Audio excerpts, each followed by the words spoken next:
I'm Emily. Hi, I'm also Emily. And today we're doing contemporary music. We're going to be learning about serialism. So serialism was part of the 20th century and it was a time of great experimentation. Serialism is also known as maybe the 12-note scale, for example, which is a scale of notes, a series of notes that are made up of 12 tones. This made the music sound very odd and often created lots of complex harmonies. That means when notes are played on top of each other. This 12-tone scale moved the rules of melody and harmony and tonality around to create different and new exciting melodies. Most, but not all, of Western classical and popular music we hear is based on major scales and minor scales, or modes. In serialism, these are not used. You just use the 12 notes in your scale, or a series of notes of your liking. So, serialism sounds completely different to anything that you've probably heard today. One of the leading contemporary composers is Ligeti. He was the leading composer of the genre avant-garde. This music was concerned about creating shapes with sound and moving tone colours of sound. Most of Ligeti's music after the late 1950s involved radical new approaches to composition. Specific musical intervals, rhythms and harmonies are often not distinguishable, but act together to create a big sound event. So, another type of contemporary music is a style called minimalism. Now, what is minimalism, you might be asking? So, the clue is in the word. Now, can anyone say what minimal means? Yes, that's right. So, it means not a lot or little. Therefore, in this style of music, less is more. The importance is in the notes that are not played rather than what is played. So minimalism was often seen as rejection of other classical music forms. It was developed in New York during the 1960s, and the leading composers of the time were Terry Riley, Steve Reich and Philip Glass. So, minimalism, what does it mean in terms of the music? So it's focused on individual notes, where there are small and gradual changes in the notes that are being played to create what we call the melody. Often these changes happen one note at a time, which, fancy word time, is called metamorphosis. So these patterns of notes are often repeated and they're put in layers to create what we call texture in music. All the rhythms that are used, they all interlock together, so it sounds really, really complicated, even though the idea that it's meant to be quite minimal. So, there are some technical terms that we use for minimalism, such as note addition and note subtraction. Now, using your mathematical knowledge, what do we think note addition means? Yes, you've got it. So note addition means that we will add a note to the pattern. Therefore, if we're doing note subtraction, we will take a note away from the pattern of notes we've just played. Now, minimalism music often sounds quite hypnotic-like because there's often what we call a drone being used. Now, a drone is like one note that is played for a really long time and it's underneath the music. Now, minimalism can be instrumental music, like Electric Counterpoint by Steve Reich, or it can also be used in vocal music. So, for example, Philip Glass wrote an entire opera in the minimalist style called Einstein on the Beach. Stockhausen was born in Germany, and he played the oboe, violin and piano. Stockhausen's music was categorised by a series of groups or notes or moments in the piece that create an overarching theme throughout the composition. He composes large dramatic works. Take a look at his string quartet, as the string quartet leaves the concert hall and goes off in helicopters whilst being broadcasted, the music is being broadcasted into the concert hall, so the audience can still enjoy this string quartet in the helicopters. Another composer that used this kind of open form in music and in composition is John Cage. John Cage wrote one of the most famous pieces called 4 minutes and 33. This piece is just a whole 4 minutes and 33 seconds of silence, and all the noises that are in the auditorium or the concert hall become part of the composition. Composers after this time then started writing graphic scores. Cage and Stockhausen's scores are really dense and full of musical notes that follow a sort of form, and that you can see different ideas within their music just by looking at the score. Often composers that write in graphic scores use different symbols or motifs in music rather than using the actual notes to create music. For example, a line that squiggles up and down may resemble a trill. That means lots of notes fluctuating between each other. Why don't you try writing a graphic score? You need a pen and a paper, and what you can do is you can draw whatever symbol you like to symbolise what you want to be played. Then find an instrument or your voice or percussion, clapping, and create your composition. So, if you want some more contemporary music fun, you could create your own version of John Cage's 4 minutes 33 seconds. All you need to do for this is to go and grab a timer, set it to 4 minutes and 33 seconds. Now, wherever you are at this point, if you're in your bedroom, if you're in the classroom, if you're outside, just sit and see what you hear in these 4 minutes and 33 seconds. It'll be interesting to see how different everyone's versions are. Elvis Presley was banned from being filmed from the waist down because his hips were shaking too hard. Why don't you try and dance to Blue Suede Shoes and move those hips?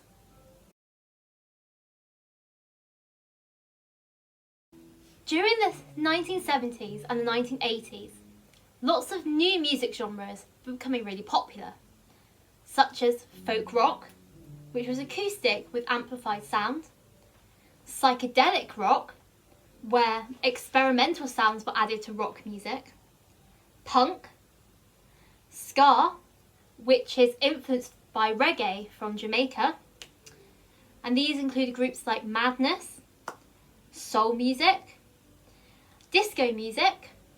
The Bee Gees started this craze with their track Saturday Night Fever, as well as big ballads composed by people such as Elton John, and glam rock, which were bands such as Queen, where makeup and extravagant costumes were used. In the 80s, synth pop, so the more use of electronic instruments, became a really big focus of the day, as well as hip hop and house music from America. Essentially, rock music was key. So, can any of you guess what the most widely sold track of the 80s was? I'll give you a clue. It's often played around time of Halloween, and it's by Michael Jackson. Correct. Thriller. We all know the iconic moves. So, this sold 110 million copies. So, here are some more bands and artists from the 70s and 80s who were really popular for you to listen to. So, have a YouTube of people like Neil Diamond, Pink Floyd, the Allman Brothers, the Grateful Dead, David Bowie, Led Zeppelin and Billy Joel, as well as people like Stevie Wonder. There is lots of music here for you to explore.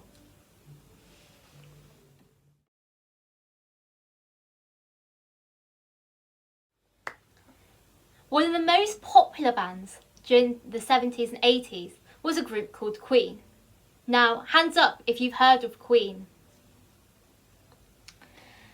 Now, interestingly, the group started off being called Smile and then eventually changed their name to Queen. Now, they are a heavy metal and glam rock fusion band, but they also wrote a mock operatic number called Bohemian Rhapsody, which became in the British top singles for a total of 9 weeks. Queen spent 26 years in the UK charts. That's more than any artist ever. They even appeared on postage stamps. They were that popular. Even though there were some points where the music critics were fairly hostile towards them. So Queen released their album Jazz in 1978. Now this album is one of their most eclectic albums. So eclectic means that there were lots of different musical genres that were all included in this album, and they were fused together to create a really, really interesting programme of music. So on this album, there were hits such as Don't Stop Me Now, Fat Bottomed Girls and Let Me Entertain You. Now, there was also a track called Bicycle Race. I think this is a really, really interesting piece to listen to. However, it's often forgotten. So Bicycle Race was released as an A double-sided track to Fat Bottomed Girls. This would mean that listeners would hear Fat Bottomed Girls first, followed by Bicycle Race. Now this is because the Fat Bottomed Girls are mentioned in the lyrics of Bicycle Race, so it ties the two together. Even radio stations played Fat Bottomed Girls first, followed by Bicycle Race. So this piece was written after Freddie Mercury saw the Tour de France from his hotel window. At the time, the band were in France when they were recording this album. In true Queen style, they liked to stage performance. So, they staged a bicycle race in Wimbledon. Now this was a huge event and it really attracted the press. So, Bicycle Race is one of the Queen's most complex songs. It shows their experimentation within the pop music world, particularly with instrumentation. For example, there's a whole solo section which is played on bicycle bells. Have a listen to the track and see if you can get some inspiration from it. Now, at home, if you have a bike with a bell on it, or any other type of bell, go and see if you can imitate what Queen do in this solo section and create your own version. Have fun! During the 2010s, the success of British talent shows such as X Factor and Britain's Got Talent continued. However, alongside this, the singer-songwriting style was also really, really crucial. This includes artists such as Ed Sheeran, Taylor Swift and Gabrielle Aplin. So Gabrielle Aplin's song The Power of Love from her debut album English Rain in 2013, was used as the music for the John Lewis Christmas ad in 2012. Now, the singer-songwriting style is when an artist write their own lyrics and the music and perform their own songs. Sometimes they even try and record them themselves too. Now, this style is often quite simple, whether it be the melody or the harmony, often just using chords in the background, or the instrumentation. So it's usually quite acoustic, with either vocals and piano accompaniment or vocals and guitar. Now, because of this, the songs are often full of emotion, with the artists mostly having written from their own life experiences. Now, if you were going to write a song, what life experience could you use to make really, really interesting lyrics? Have a think, and maybe have a go. If you want some inspiration, check out Annabelle and Francis's videos on songwriting.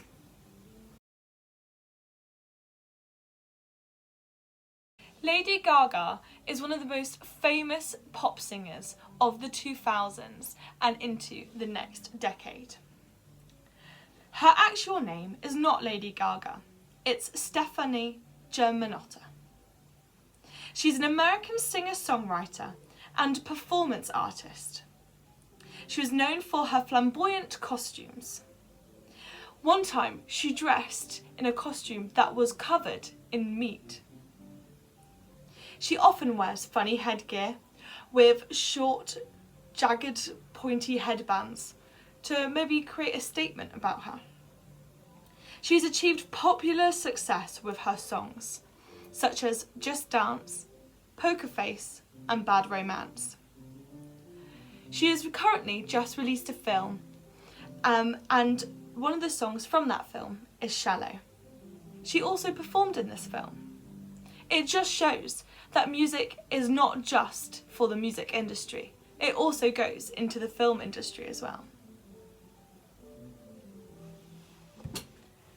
If you were in a band in the early 2000s, what would you wear? Grab some colouring pencils and paper and design the most outrageous outfit.